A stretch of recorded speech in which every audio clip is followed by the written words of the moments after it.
भगवत सेवा के लिए आप जो भी सामग्री इकट्ठी करते हैं, उस पश्चात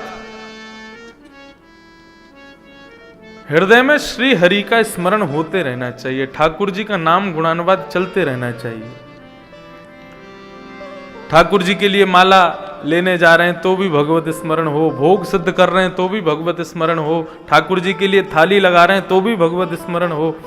ठाकुर जी की प्रत्येक सेवा की स्थिति में उन्हीं का ही स्मरण होना चाहिए, तो सेवा में कोई त्रुटि होगी नहीं। और यदि कोई त्रुटि बन भी रही होगी तो ठाकुर जी उसको सही कर देंगे। अब आपको कहां बताएं, हम क्या बताएं, विश्वास करेंगे तो ये बिल्कुल सत्य है। हमारे गिरधर लाल जी, उनके श्रृंगार में ठाकुर जी को 3 चीज अति प्रिय है, श्रृंगार, भोग और राग अति प्रिय है। तो हमारे गिरधर लाल जी की थोड़ी पर हीरा विराजता है। अब वो इतना छोटा सा है कि कई बार कितने खो गए आज तक मुझे खुद नहीं पता। तो नियम हमारे घर की सेवा में ऐसा है कि सुबह श्रृंगार आदि तक की सेवा मैं करता हूं, उसके बाद फिर भोग धरने की, ठाकुर जी के राजभोग की, उत्थापन की और संध्या आरती की सेवा हमारे आदि मित्र करते हैं। और रात्रि में शयन की सेवा भी उन्हीं की रहती है। मैं बस सुबह उठा करके ठाकुर जी का श्रृंगार तक की सेवा मेरी रहती है, बाकी 7 दिन तो पूरी सेवा ही मैं करता हूं। तो एक दिन लालजू की हीरे की थोड़ी मिली, वो थोड़ी का जो हीरा है वो मिला नहीं मुझे। तो हमने खूब खोजा लेकिन नहीं मिला। अब एक्स्ट्रा जो थे वो भी सब खो गए थे। तो हमने कहा भाई आज एक काम करते हैं, लाल जी को ऐसे ही विराजमान कर दो, आज थोड़ी पे हीरा धराएंगे नहीं, घर में ही बैठे हैं, कौन सा कहीं बाहर जाना है। तो इस भाव से ठाकुर जी को विराजमान किया। अब मैं तो अपने आदि कार्यों में लग गया, अब राजभोग आदि की सेवा सब करते हैं। रात्रि में शयन करा करके जितना भी श्रृंगार होता है उसको एक कपड़े में रख दिया जाता है रात्रि में। ठाकुर जी का पूरा श्रृंगार नहीं बढ़ाना चाहिए रात्रि में, और पूरा श्रृंगार रखना भी नहीं चाहिए रात्रि में।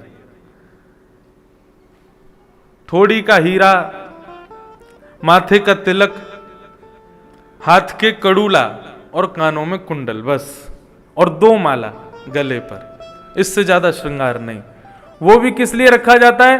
क्योंकि ठाकुर जी रात्रि होते ही जैसे हम शयन कराते हैं, हमारे लिए ठाकुर जी शयन कर गए, लेकिन वास्तव में समस्त गोपांगना और श्री किशोरी जी के साथ वो रास में प्रवेश कर जाते हैं। तो ठाकुर जी यदि उनका आपने श्रृंगार पूरा बढ़ा दिया, सब उतार दिया, तो फिर रास में जब जाते हैं तो किशोरी जी खूब डांटती हैं ठाकुर जी को, कैसे बन के आ गए हो, न को सज के भी नहीं आए, ऐसे ही आ गए हो मुंह उठा के। अरे कछु तो नेक तो श्रृंगार करे आते। तो कहीं किशोरी जी से हमारे लाल जी की डांट नहीं पड़ जाए, इसलिए थोड़ा श्रृंगार रखना चाहिए, और बाकी का श्रृंगार कपड़े में लपेट कर ठाकुर जी के पास ही रख देना चाहिए। अब वो जब जाएंगे उनको जो बढ़िया लगेगा उसको धारण करके चले जाएंगे। तो ठाकुर जी का हीरा वो उस दिन धराया नहीं। अब रात्रि में पूरा श्रृंगार रखा गया। दूसरे दिन जब मैं सेवा में आया तो रात्रि का पूरा श्रृंगार देखा तो उसमें ठाकुर जी का हीरा रखा था।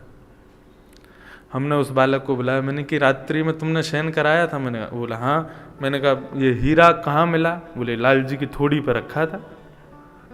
मैंने तो धराया ही नहीं कल। अब हम क्या श्रृंगार के बाद ठाकुर जी का चित्र भी लेते हैं, तो मैंने चित्र दिखाया, मैं देखो ये मेरा चित्र है, इसमें ठाकुर जी की थोड़ी पर हीरा नहीं है। उसने कहा महाराज जी ये राजभोग का चित्र, अपने फोन में दिखाया, उसमें ठाकुर जी ने हीरा पहना था। अब हम दोनों संकोच में, हमारे अलावा कोई आता नहीं लाल जी के पास, ये हीरा आया कहां से थोड़ी पर। हमने अपनी पूज्य माता जी से कहा, तो हमारी माता जी बोली कि लाला हमारे नाना जी की कृपा से हमको गिरिराज जी में, श्रीलाल जी की सेवा में खूब प्रेम है, खूब भाव है। उन्हीं के द्वारा बताई जाती थी लीलाएं, उसी से ही प्रेम बढ़ता था। तुम्हारी माता जी का भाव ऐसा कहती थी कि लाला तू तो श्रृंगार करके चलो जाए, फिर एकांत में लाल जी बेचारे अकेले बोर रह जाएं, तो वो नाना जी को बुला लें और नाना जी को सब बता, मैं आज देखो तुम्हारे लाला ने थोड़ी पे हीरा नहीं धरो है, अब लाल जी को तो पता है कहां पड़ा है, तो उनको बोलते थे को वहां पढ़ो, अब तुम ही वाकू धरा दो। तो कहें लाल जी से यदि कोई तुमसे कोई त्रुटि सेवा में हो जाती है तो लाल जी वो नाना जी से पूरी करवा लेते हैं। और वास्तव में आज तक ठाकुर जी के श्रृंगार में कोई भी कसर रह जाती है, ठाकुर जी स्वयं पूरी कर लेते हैं। ये तो मेरा अनुभव है। तो ये कैसे संभव हो?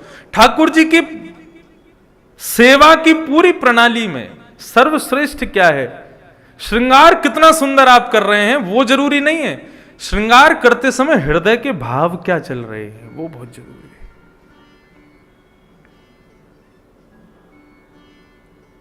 आज मकर संक्रांति, सुबह से मैं सोच रहा था आज लाल जी के राजभोग तक पतंग तो रहनी चाहिए। अब पतंग हमारे पास थी नहीं, सुबह मंगला की आरती की तो एक वैष्णव पतंग खुद ही दे के चले गए। बस स्मरण मात्र में आ जाए, लाल जी स्वयं पूरी करा लेते हैं। ये बड़ी कृपा है। तो इन लीलाओं का दर्शन, इन लीलाओं का जो आनंद है ना, जो सुख है ना, वो ब्रह्मानंद से भी ऊंचा है। उसकी प्राप्ति के लिए श्रीमद् भागवत का आश्रय लीजिए। भागवत आश्रित होकर के जब सेवा में प्रवेश करेंगे तो ठाकुर जी की विलक्षण लीला, एक अद्भुत लीला का दर्शन होगा। वेणु गीत का आप श्रवण करेंगे महाराज, ऐसा अद्भुत ठाकुर जी के रूप का वर्णन, और उसमें एक स्वरूप तो ऐसा है कि उसको जब जब मैं चिंतन करता हूं तो आनंद आ जाता है। गोपियां कह रही हैं कि इस यमुना को जो अधरामृत प्राप्त होता है ठाकुर जी का, ऐसा अधरामृत किसी को प्राप्त नहीं होता। कैसे?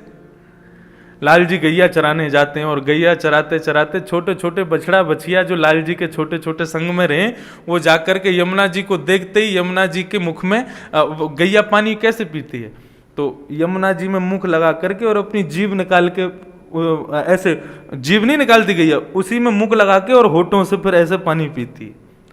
और ठाकुर जी उनको देखते हैं, छोटे छोटे बछड़ा बछियाओं को। वाह, ये बड़ी बढ़िया तरीका है जल पीने का। तो ठाकुर जी भी उन बछड़ा बछियाओं की तरह दोनों हाथ जमीन पर रख के और नीचे झुक करके, जैसे बछड़ा पानी पी रहे हैं वैसे लाल जी भी पानी पीते हैं। और श्री यमुना महारानी आनंदित हो जाती हैं। उस स्वरूप का वर्णन वेणु गीत में करती हैं गोपियां।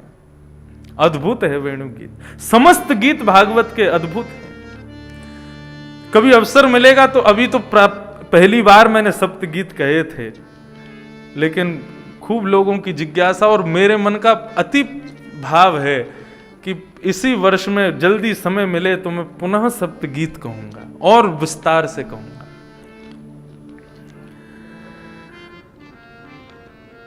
समस्त बालकों को वेणु गीत का श्लोक याद कराया। बरहा पीड़म नटवर वपु, मोर मुकुट जिन्होंने धारण किया है। नटों में वर जो श्रेष्ठ है, नट किसे कहते हैं? जिसको देख करके आप एक बार में ही आकृष्ट हो जाते हो। मंच पर लोगों को आकर्षित करने के लिए जो पधारते हैं उनको नट कहा जाता है। लेकिन हमारे लाल जी कौन है? नटों में वर, यानी कि नटों में श्रेष्ठ। ललित गति विलास वल्गुहास प्रणय निरीक्षण कल्पितो रुमान। श्री भीष्म पितामह कहते हैं ठाकुर जी चलते कैसे हैं? हमारी तरह सीधे सीधे पांव नहीं रखते लाल जी, एक पांव यहां, दूसरा पांव वहां, तीसरा पांव यूं, और ऐसे चलते हैं। माइकल जैक्सन भी फेल है ठाकुर जी की वॉक पर। ऐसी स्मूथ चाल चलते हैं और ऐसे लचक मचे। चाल अटपटी सो है भला तेरी। श्री भगवती प्रसाद गंधर्व जी गाते हैं, आज गवाऊंगा मैं। चाल अटपटी सो है भला तेरी, चाल अटपटी सो है भला तेरी। अटपटी चाल है ठाकुर जी की। ये इसका भी भेद वेणु गीत में खुला। ठाकुर जी अटपटी चाल चलते क्यों, बांके बिहारी टेढ़े मेढ़े क्यों खड़े हैं, इसका भी भेद वेणु गीत में खुला। क्यों? बोले गैया जब आगे आगे चलती है तो गायों के खुरों से पृथ्वी में गड्ढे हो जाते हैं, तो उन गड्ढों को देख करके ठाकुर जी का मन बड़ा कष्ट से हो जाता है। ये भूदेवी हमारी पत्नी है, इसमें गड्ढा हो गया, तो उसके लिए मलहम क्या है? ठाकुर जी कह रहे हैं मेरे कोमल चरण ही तेरे लिए मलहम है। तो जहां जहां ठाकुर जी को गैया के खुरों के गड्ढे दिखते हैं वहां वहां ठाकुर जी अपने चरण रखते हैं, तो देखने वाले को लगता है कि ऐसे टेढ़े मेढ़े चल रहे हैं, लेकिन वास्तव में लाल जी पृथ्वी पर जो गायों के खुरों से गड्ढे हुए हैं उन गड्ढों को ठाकुर जी सुख प्रदान कर रहे हैं, पृथ्वी को सुख प्रदान करने के लिए चलो। नटवर वपु कर्णयो कर्णकारम, कान दो हैं लेकिन कुंडल एक ही पहना है।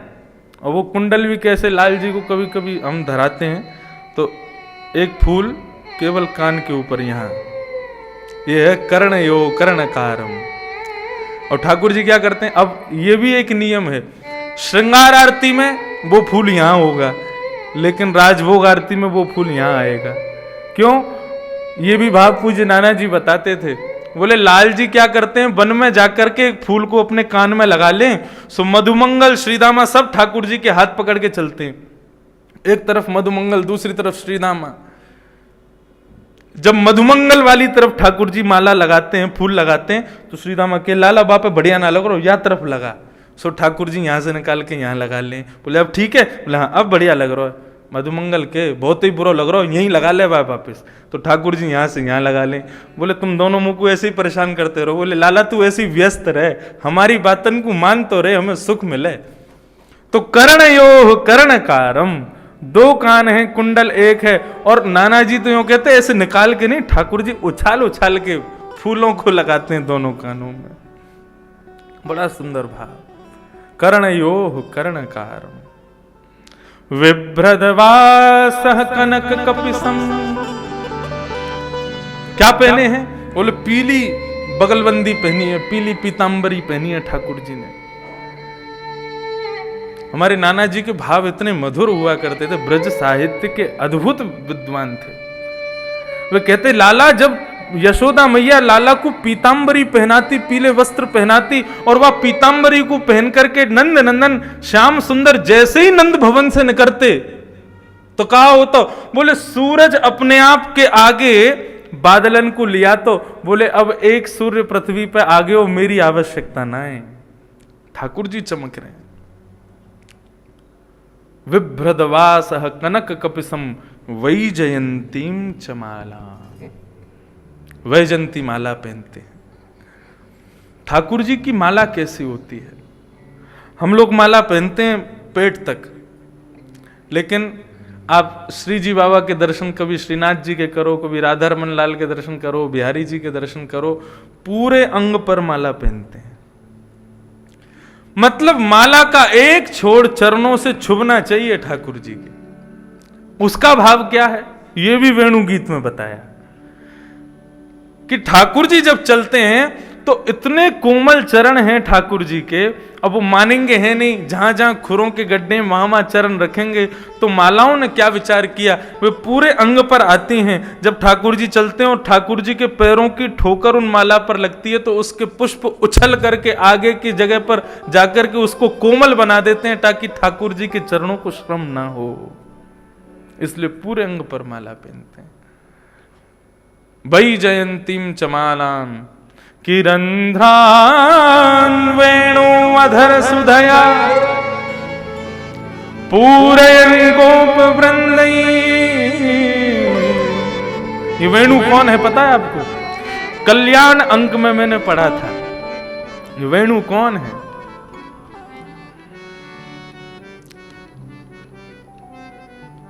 श्री रघुनाथ जी जब रावण का वध करके पुनः वापस लौट के अयोध्या आए तो उन्होंने भरत जी से पूछा कि हनुमान ने हमारी इतनी सहायता की है कि हम उसके ऋणी हो गए हैं। सावधानी से सुनिएगा, किसी भक्त का भाव है, बहुत सुंदर भाव है। हनुमान जी की हमने इतनी सहायता करी है कि हम उनके ऋणी हो गए हैं। उनके ऋण को हम कैसे चुकावें हमको समझ नहीं आ रहा, आप ही कोई उपाय बताओ। भरत जी महाराज बोले 14 वर्ष तक आप वन में थे तो हमारे प्रत्येक प्रश्न का उत्तर आपकी चरण पादुकाओं ने दिया। हमारे लिए प्रथम पूज्य आपके चरणार विंदों की पादुका हैं। तो हे रघुनाथ जी, आपके संशय को भी पादुका ही दूर करेंगी, आप जाकर के उनसे आज्ञा लो। तो श्री रघुनाथ जी अपनी चरण पादुका जो 14 वर्ष तक अयोध्या की राज्य गद्दी पर विराजी थी, उनसे रघुनाथ जी पूछते हैं। हमारे प्रिय प्रेमी भक्त श्री हनुमान जी ने बड़ी सेवा की है हमारी।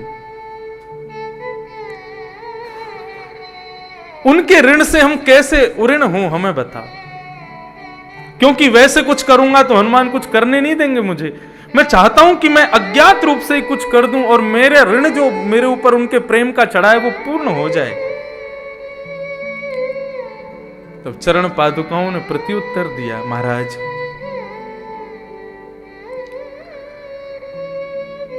आप लंका से जब पुनः लौट रहे थे तब हनुमान जी से कोई संवाद हुआ था आपका? बोले हाँ।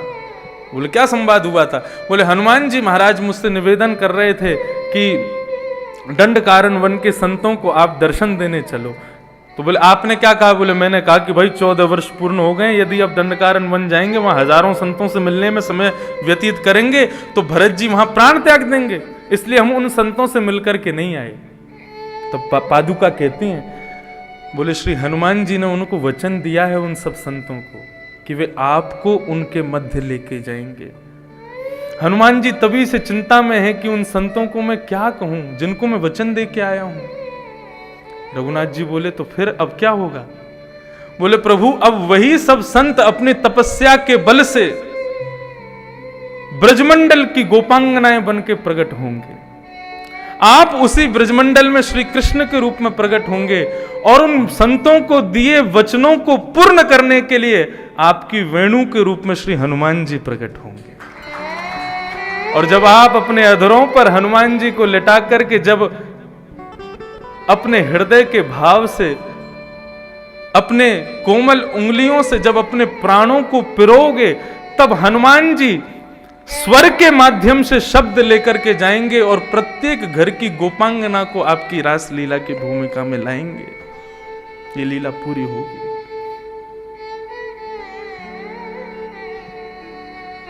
श्री रघुनाथ जी आनंदित हो गए। वंशी वैसे भी शंकर जी का स्वरूप है, शिव हैं, और वही शिव के अवतार श्री हनुमान जी। कल्याण अंक में मैंने पढ़ा था, इतना आनंद आया पढ़ करके, ऐसा भाव।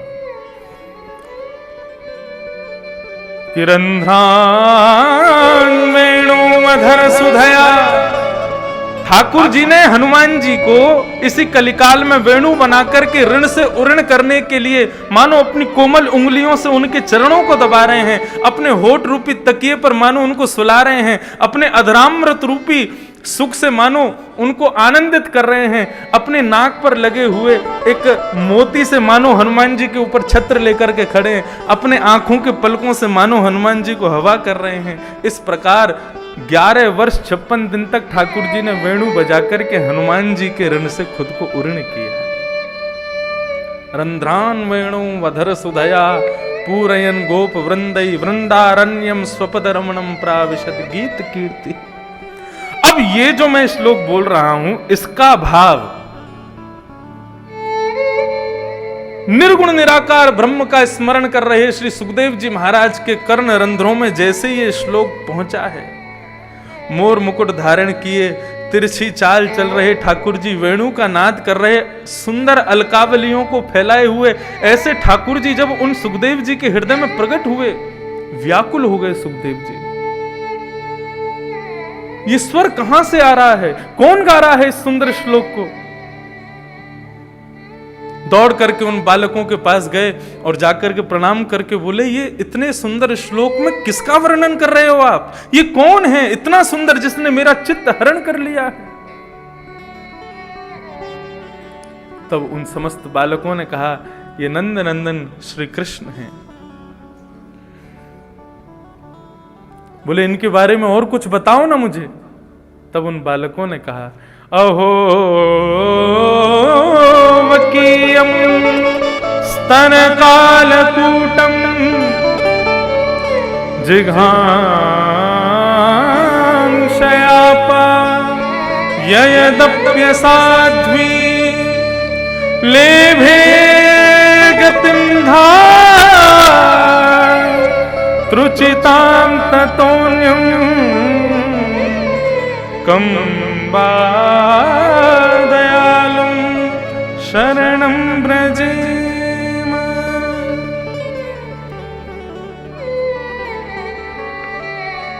अहोबकीयं स्तनकालकूटं जिघांसयापा ययदप्यसाध्वी लेभे गतिं तृचितां ततोऽन्यं कम्बा दयालुं शरणं व्रजेम। उनकी दयालुता का भाव बताया। बोले स्तनों में विष लगा करके आई थी इन्हीं नंदनंदन को मारने ये पूतना। सुखदेव जी कह रहे हैं अच्छा फिर? बोले इन नंदनंदन ने पता है क्या किया? बोले क्या किया?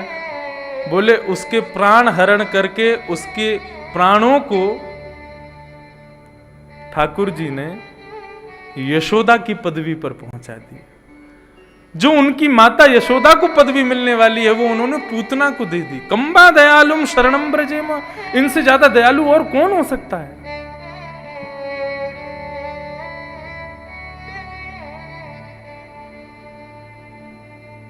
तुमरे बिन हमरा को पालनहार है निर्गुण और नारे, तुमरे